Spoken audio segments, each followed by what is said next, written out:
프로파일러의 시점에서 사건을 깊고 넓게 들여다봅니다. 프로파일러 수업. 밴드 브로콜리 너마저의 보컬 덕원 씨, MBC 박소영 아나운서 두 분 출석하셨습니다. 어서 오세요. 안녕하세요. 네, 안녕하세요. 날씨가 많이 더워졌는데 지금 비 온다고요? 제가 이제 오면서 예. 비가 오려나 했는데 너무 네. 떨어지더라고요. 그래서 우산을 꺼내서 딱 썼습니다. 아, 그러셨군요. 네. 박소영 아나운서는 잘 지내셨어요? 저는 지금 달력을 보니까 5월 25일이잖아요. 네. 다음 주면 이제 6월이라는 게 믿을 수가 없어요. 실감이 안 나가요? 네, 안 나요? 제가 올해 30이 됐는데 축하드립니다. 30이 이렇게 벌써 반이나 지났다는 걸 지금 너무 체감하고 있어요. 아니 그럼 지금 30즈음의 나이를 딱 그 노래를 그냥 실감할 수 있는 좋은 나이잖아요. 얼마나 좋아요. 실감하고 싶지 않은 것 같아요. 입장이 조금씩 다른 것 같습니다. 네, 오늘 저희 수업도 현재 유튜브로 생중계되고 있고요. 유튜브에서 표창원의 뉴스아이킥을 검색하시면 저희 모습도 직접 보실 수 있고 여러분의 소중한 댓글 남겨주실 수도 있습니다. 네, 그럼 프로파일러 수업 1교시 시작해 볼까요? 네, 1교시는 청취자 여러분께서 직접 참여하실 수 있는 추리 퀴즈 코너죠. 박소영 아나운서 문제 내주세요. 네, 2018년 전북에서는 사이드미러가 접히지 않은 차량만 골라서 금품을 훔치는 차량 토리범이 있었습니다.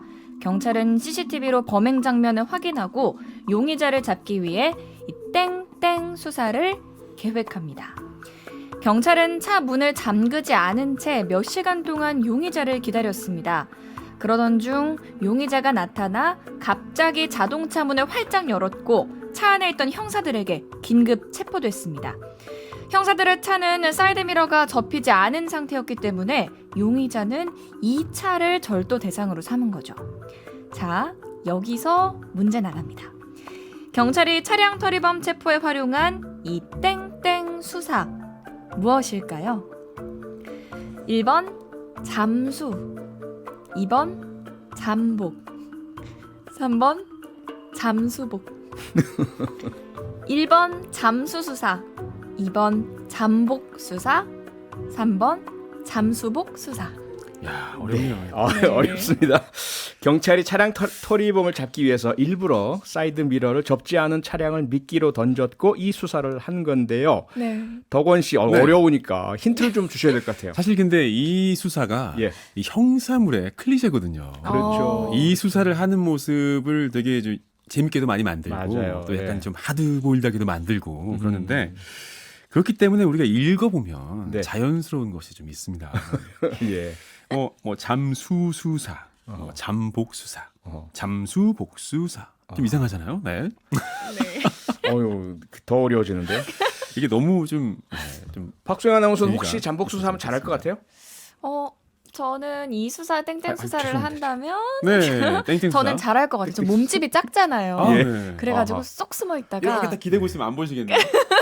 바로 잡을 수 있을 것 같은데요. 이게 약간 좀 집콕 방콕을 잘하는 분이 오. 하면 아, 그렇죠. 좋을 것 같아요. 저는 안 될 것 같아요. 말이 많아가지고 아, 네. 말이 많은 사람은 이 농담은- 수사를 좀 못하지 않을까. 네, 이쯤에서 아마 정답 아시는 분들 많으실 것 같고요. 정답을 아시면 바로 지금 보내주시기 바랍니다. 문자번호 샵 8001번, 짧은 글은 50원, 긴 글은 100원의 정보 이용료가 있고요. MBC 스마트 라디오 미니로도 참여가 가능합니다. 오늘도 정답자 10분을 추첨해서 견과류 세트를 드리겠습니다.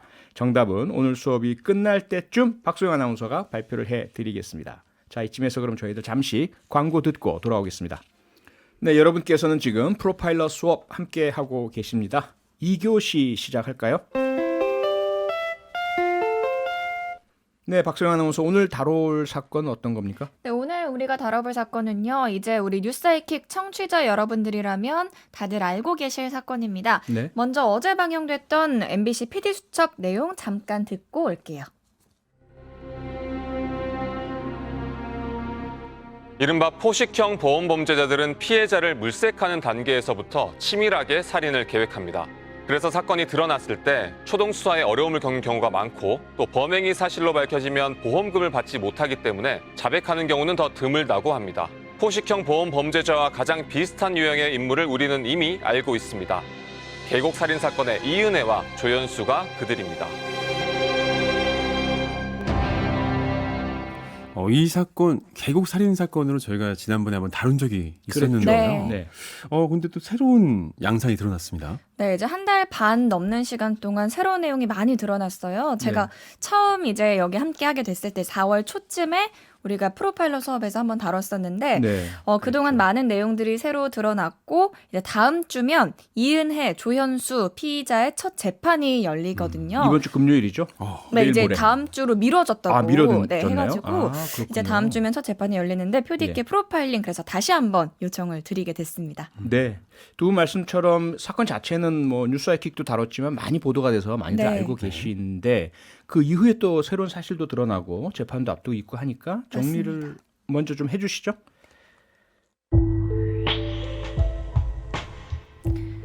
네, 2021년 12월부터 4개월 동안 도주 중이던 이은혜, 조현수 4월 중순 고양시에 있는 한 오피스텔에서 검거가 됐었죠. 네. 그리고 바로 구속돼서 수사가 진행됐습니다. 네.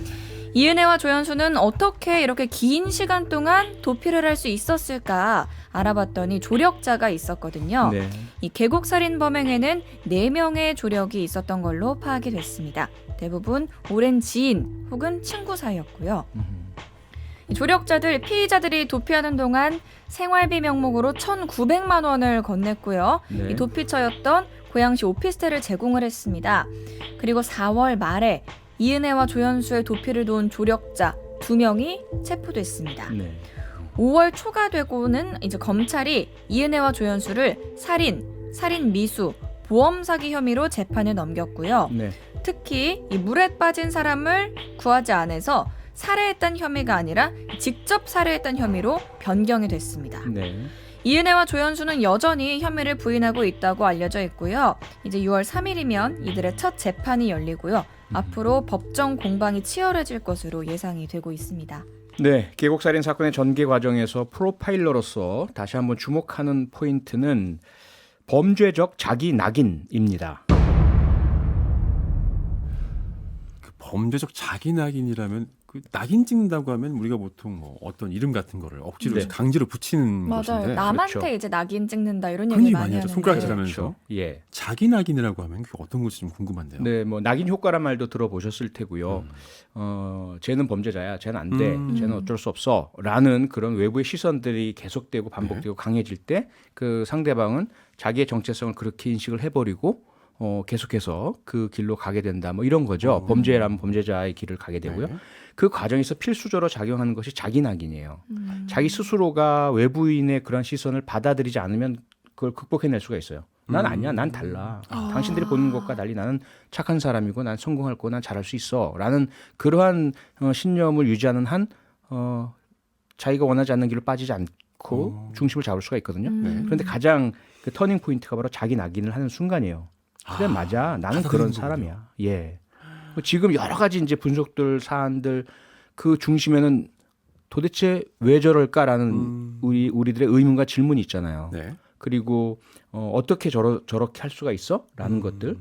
그 공범들의 관계도 그렇고요. 그 이면에는 바로 이들이 우리가 일반적으로 보는 범죄자들 이러면 안 되는데 어쩔 수 없이 하는 범죄가 아니라 이미 이들에겐 자기 낙인이 형성된 사람들이에요. 나는 그런 사람이니까 거의 한계 없이 범죄적인 수익을 위해서라면 범죄적인 동맹을 위해서라면 네. 어떤 것이든 하는 그런 상황이 되어 있다라는 의미에서 범죄적 자기 낙인을 포인트로 제가 꼽았습니다. 근데 일반적인 사람들은 그런 생각을 하질 않잖아요. 그리고 그게 터닝 포인트가 된다라고 얘기를 해주셨는데 예. 어떤 심리 상태나 뭐 상황이 되면 이 범죄적 자기 낙인을 하게 되는 그런 어떤 결정적인 이라고 해야 되나 그런 계기가 있나요?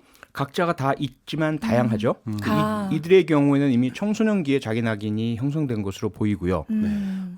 처음에야 여러 가지 환경적 이유 혹은 뭐 주변에서의 오해, 편견 이러한 영향들 때문에 일탈 행위를 하기도 하고 혹은 뭐 범죄 행위를 하기도 하고 하겠죠. 그런데 그렇게 함께 뭐 잘못을 저지르거나 유사한 잘못을 저지른 청소년들 중에서도 자기 스스로가 마음 고쳐 먹는다든지 이런 뭐 올바른 길로 들어선다든지 하는 친구들이 있는 반면에 그 상황을 그냥 받아들여 버리게 되면 나는 어차피 인정 못 받아. 나는 다른 친구들처럼 뭐 공부한다든지 정상적인 생활을 못 해라고 스스로가 결정을 해버리는 거죠. 그렇게 되는 계기는 여러 가지가 있겠지만 우선 더 이상은 네. 이젠 끝났어 회복할 수 없어.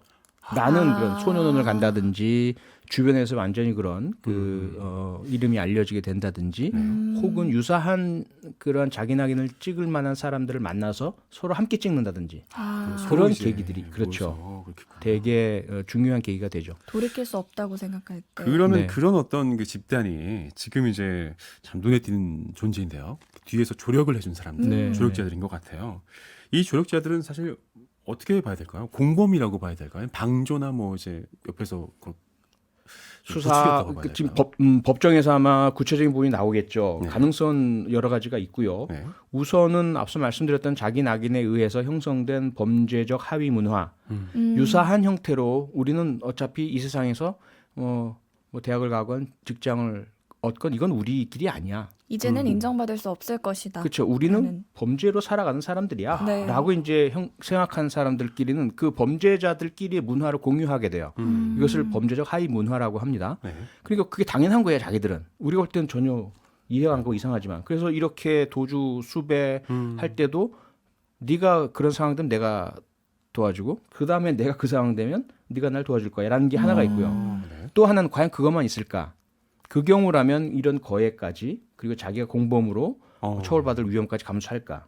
그래서 또 하나 이러한 범죄 행위 이면에 있는 범죄 수익의 공유가 있지 않을까?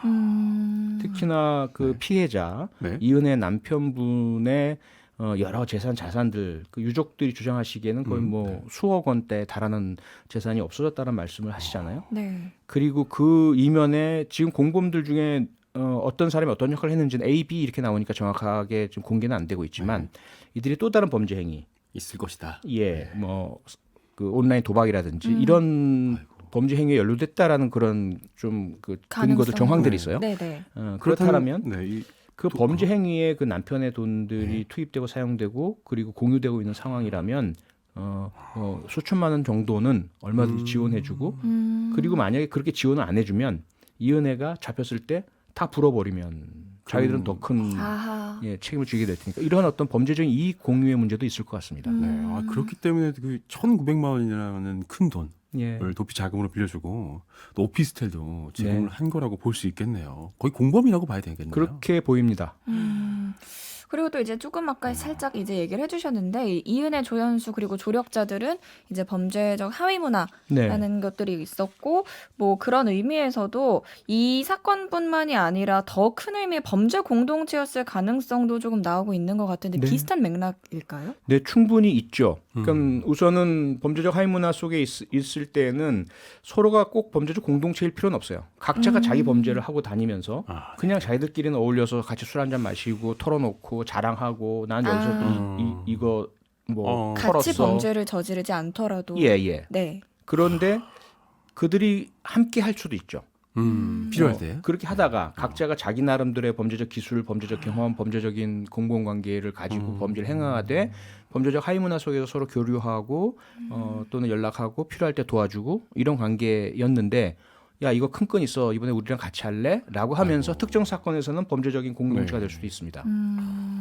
그렇다면 뭐 이 계곡 살인 이외에도 뭐 알려지지 않은 다른 범죄에서 혹시 이들이 함께했을 가능성도 충분히 있죠. 충분히 있고요. 네. 그래서 지금 사실 이 사건 자체의 살인죄냐 아니냐, 보험 사기 범죄냐 네. 이런 부분들이 재판에서 다뤄지겠지만 거기에만 집중하고 그것만 해서는 안 된다는 거죠. 다른 혐의에 대해서도 분명히 더 밝힐 필요가 있고 이들의 공공관계 속에서 네네 앞서 말씀드렸지만 그런 온라인 도박이라는 것도 있겠지만 그 이외에도 이들은 그냥 범죄가 돈벌이고 범죄가 생활이고 범죄가 오락이라고 보면 돼요. 그러니까 분명히 범죄를 계속 해오면서 살아왔을 텐데 그 중에서 밝혀지지 않은 또 심각한 피해를 야기한 것이 있다면 다 밝혀내야죠. 네. 검찰에서는 이 혐의를 원래는 이제 부작위로 처음에는 보다가 네, 자기로 부작위. 이제 바꿔서 예. 재판에 넘겼고 공소장을 보니까 피해자를 심리적으로 지배하는 네. 가스라이팅 내용을 적시를 했다고 하는데요. 예. 조금 더 구체적으로 설명을 해주시면 어떤 내용일까요?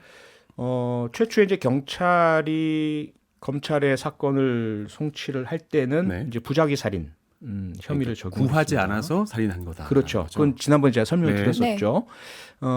당연히 같은 살인이라 하더라도 네. 형량이 그 적극적인 행위를 통해서 살해를 한 적극적 살인 행위에 비한다면 부작위 살인은 형량이 낮아질 가능성이 있는 거죠. 검찰은 조금은 위험할 수도 있지만 네. 적극적으로 적극적 살인을 적용을 했습니다. 네. 그 의미는 뭐냐면 예를 들어 뭐 칼로 찌른다든지 목을 조른다든지 전형적이고 전통적인 형태의 살인 행위는 없었지만 네. 분위기를 조성하고 심리적으로 지배를 해서 실제로는 원치 않는 네. 입수 행위를 하도록 만드는 것이 음. 적극적으로 죽게 만든 행위에 다름없다. 그래서 그 부분을 입증할 자신이 있다 법정에서. 이야, 네. 그 입증할 자신이라는 것은 아마도 그 전에 행했던 두 번의 살인 시도 그리고 목격자들의 진술 네. 네. 그런 것들이 될 것으로 보입니다. 그리고 이제 아까 말씀드린 그 문자 메시지 내용들 그렇죠. 이런 것들로 이미 지배를 하고 있었다라고 네. 보는 거군요. 근데 사실 이전에 이런 뭐 가스라이팅이나 이런 심리적 지배를 통해서 이런 어떤 행위를 이룬 것을 뭐 직접적인 행위로 혹은 네. 뭐 직접적인 사례로 네. 인정을 하거나 한 사례가 있었는지 궁금하거든요. 법적으로. 똑같진 않지만 있습니다. 기억하실지 모르겠지만 10년 전이죠. 2012년에 네. 소위 기계교 살인 사건이라는 게 있었어요. 어떤 사건이죠? 정말 참혹한 사건이죠. 7살, 10살 두 자녀를 살해한 엄마가 있었습니다. 그런데 그 엄마가 그 사랑하는 자녀를 왜 살해했느냐? 속칭 기계교라는 있지도 않는 그러한 종교를 내세운 네. 같은 학교 학부모, 다른 엄마죠. 그 엄마에게 오랜 동안 문자를 통한 세뇌를 당하고 가스라이팅을 당해서 결과적으로는 살해하고 그 전에 1억 원이 넘는 수억 원에 달하는 돈을 대출 받아서까지 줬던 사건이 있었어요. 결과적으로 그 양 씨가 그렇게 그 가스라이팅을 했던 사람이고 그다음에 이제 어머니는 권 씨가 직접 자기 아이들을 살해했는데 네. 법정에서 형량은 양 씨는 실제로는 그냥 문자 지시만 내리고 돈만 받고 네. 살해 행위는 안 했거든요. 하지만 네. 그 양 씨는 징역 12년형을 선고받았고요. 아. 직접 두 자녀를 살해한 엄마는 네. 징역 7년형을 받았습니다. 아. 그러니까 그 가스라이팅에 의한 살인 교사 행위가 더 무거운 죄다라고 법정에서는 본 거죠. 그렇군요. 그 아까 처음에 그 휘수점 내용에서 봤을 때 포식형 범죄에 네. 대한 게 또 나왔는데 예. 그 부분에 대해서 포식자 아시다시피 사자, 호랑이 네. 또는 하이에나 이러한 그 동물을 사냥해서 잡아먹는 사냥감을 찾는 사람들인 그렇죠. 거군요. 사람이 사람을 대상으로 그렇게 하는 걸 포식형 범죄라고 하고요. 네. 이번 사건이 그런 유형의 사건이라고 볼 수 있는 거죠. 그럼 계속 뒀으면 또 다른 피해자를 찾아서 그렇죠. 이런 포식 활동을 했을 동물이 것이다. 한 마리만 잡아먹고 말지는 않잖아요. 네. 지속적으로 사냥해서 지속적으로 잡아먹죠. 그러한 형태의 범죄 행위이기 때문에 우리가 포식형 범죄라고 하고요. 이들 역시 이 한 사람의 그 네. 이혼의 남편뿐만 아니라 무수하게 많은 사람들을 대상으로 범행을 해나가 왔고 앞으로도 해나갈 가능성이 높았다. 이번에 검거되지 않았으면. 네, 저희들 잠시 광고 듣고 돌아오겠습니다. 네, 프로파일러 수업 함께 하고 계십니다. 시간이 짧아서 사실 할 얘기가 더 많은데 그렇죠? 네. 좀 아쉽습니다. 아쉽습니다. 그래도 지금 많이들 기다리고 계시는 시간이죠. 1교시에 추리 퀴즈 출제했고요. 박소영 아나운서 문제 다시 한번 알려주시고 정답 발표해 주세요. 네, 오늘의 문제 사이드미러가 접히지 않은 차량만 골라서 금품을 훔치는 차량 터리범이 있었는데요. 경찰은 차 안에 숨어서 용의자를 기다리는 땡땡 수사를 시작했고요. 마침 용의자가 경찰이 탄 차량을 절도의 타겟으로 삼는 바람에 현장에서 체포된 일이 있었습니다. 경찰이 활용한 땡땡 수사 무엇이었을까요? 보기 3개 드렸는데요. 1번 잠수, 2번 잠복, 3번 잠수복. 정답 너무 쉬웠죠? 2번 잠복 수사였습니다. 네. 이 경찰이 용의자를 바로 체포한 게 아니라 잠복 수사를 하다가 오히려 경찰의 차를 또 범인이 건드리는 바람에 이런 결과가 나왔네요. 네. 네. 이 경우에는 바로 체포하기가 어려운 게 경찰관이 옆에 있으면 범행을 안 할 거 아닙니까? 누군가 보고 있으면. 아, 그러게요. 네. 그러다 보니까 어쩔 수 없이 이들의 범죄 수법은 알겠다. 그래서 차 안에 기다리고 있다가 범죄를 저지르면 현장을 잡았군요. 현행범으로 검거를 한 거죠. 근데 이제 영화나 드라마 같은 거 보면 잠복 수사 정말 많이 나오잖아요. 예. 요즘에 실제로 현장에서 많이 활용이 되나요? 늘 많이 활용을 하죠. 형사들의 직업병이기도 하고요. 오랜 기간 한 자리에 기다리는. 머물러 있어야 하고 잠깐 화장실 다녀온 사이에 수배자 나타나거나 꼭 그러잖아요. 예, 그래서 영화에서도. 못 가죠. 물론 이제 주로 2인 2인 1조로 있으니까 한 명이 다녀오고 나머지 한 명이 있으면 되긴 하겠지만 네. 그래도 참 그게 마음이 그렇게 여유롭지 않아서 참 힘듭니다. 영화나 드라마에 나오는 것처럼 뭐 간식도 많이 드시나요? 그건 영화 속 얘기죠. 컵라면을 먹잖아요. 그건 그렇죠. 말도 안 돼요. 짜장면. 뭐 먹고 있다가 갑자기 옆에 있던 형사가 갑자기 아니 컵라면 먹고 있다가 수배자나 범죄자 나타나면 뛰어나가야 되는데 네. 좀 힘들죠 컵라면. 아. 건물이 어떡해요. 있으니까. 컵라면 쏟거나 그것 때문에 뒤거나 그럴 수가 있죠. 그러면은 근데 꽤 오랜 시간 잠복을 한 채로 기다려야 될 수도 있는데 어떤 식으로 뭐 그 아무것도 안 먹고 그냥 버티시는 그러니까 잠복의 시간에 따라 좀 다르죠. 얼마나 오래 소요되느냐. 때로 이제 밤새고 뭐 2박 3일 잠복하시는 경우들도 있고 그때 이제 교대 근무를 하기도 하긴 하지만 네. 그리고 예상이 좀 된다면 어떤 분들은 도시락을 싸우시기도 하고요. 네. 대개는 좀 간편하게 김밥이라든지 네. 혹은 뭐 샌드위치나 아니면 그냥 뭐 초콜릿이나 이런 거 각자의 취향이나 그런 뭐 형사들의 상황에 따라서 이렇게 국물 있는 거 이런 건 그 영화에서처럼 통닭집을 뭐 한다거나 그런 거는 불가능한 일일까요? 실제로 그런 일이 있었죠. 아 실제 있군요. 예. 하지만 뭐 늘 있는 건 아니고요. 다양합니다. 예, 지금 문자들이 많이 들어오고 있습니다. 소개해 주실까요? 네, 1003번님, 영화 보면 경찰분들은 차 안에서 며칠을 잠복 근무하던데 실제로도 그런가요? 와, 그 2박 3일도 하신다고. 네네, 실제로 그런 일이 있습니다. 예를 들어 정말 중요한 살인 사건의 용의자, 도주 중이거나 혹은 공개 수배 대상인데 첩보를 입수했어요. 지금 어느 지점에 있다더라 아니면 온다더라. 그러면 그게 언제일지 모르잖아요. 네. 그러면 밖에서 예를 들어 그 안에 있을지 없을지 모르는데 압수수색 영장을 발부받을 수도 없고 발부받아서 들어갔을 때 없다면 정부가 센 걸 아니까 못 들어올 테고 잠복밖에 방법이 없거든요. 네. 그러면 그게 2박 3일이 될 수도 있고 때는 일주일이 될 수도 있어요. 나올 때까지. 예. 아유, 정말 고생이 많으실 것 같습니다. 네. 1037님은요, 그 잠복 수사할 때 화장실 어떻게 하시는지, 그 주 52시간 보장이 되는지. 화장실 문제 앞서 말씀드렸다시피 가장 어렵고요. 번갈아 가면서. 52시간 보장 안 되죠. 0463번님, 이번 잠복 수사 전 말이 많아서 잠복 수사 안 될 것 같아요. 전국의 모든 경찰분 등 파이팅 하세요. 라고 보내주셨고요. 네, 파이팅 하십시오. 네, 9341님은요, 잠복 수사 표지 너무 귀여우십니다. 라고 하셨습니다. 아, 예. 고맙습니다. 귀엽게 봐주셔서. 정답 알려드린 거예요. 제가. 저도 갑자기 왜 귀엽다고 하시는지. 네. 원래 오랜 팬이셨나. 죄송합니다. 제가 정말 오랜 동안 청기누수를 안 하다가 또 했네요. 당첨자 10분 견과류 세트 보내드리겠습니다. 그러면 저희는 다음 주 수요일에 돌아오겠습니다. 프로파일러 수업 지금까지 밴드 브로콜리 너마저의 덕원 씨, MBC 박소영 아나운서였습니다. 두 분 수고하셨습니다. 감사합니다. 감사합니다. 평일 저녁 6시 5분에 여러분을 찾아갑니다. MBC 라디오 표창원의 뉴스 하이킥.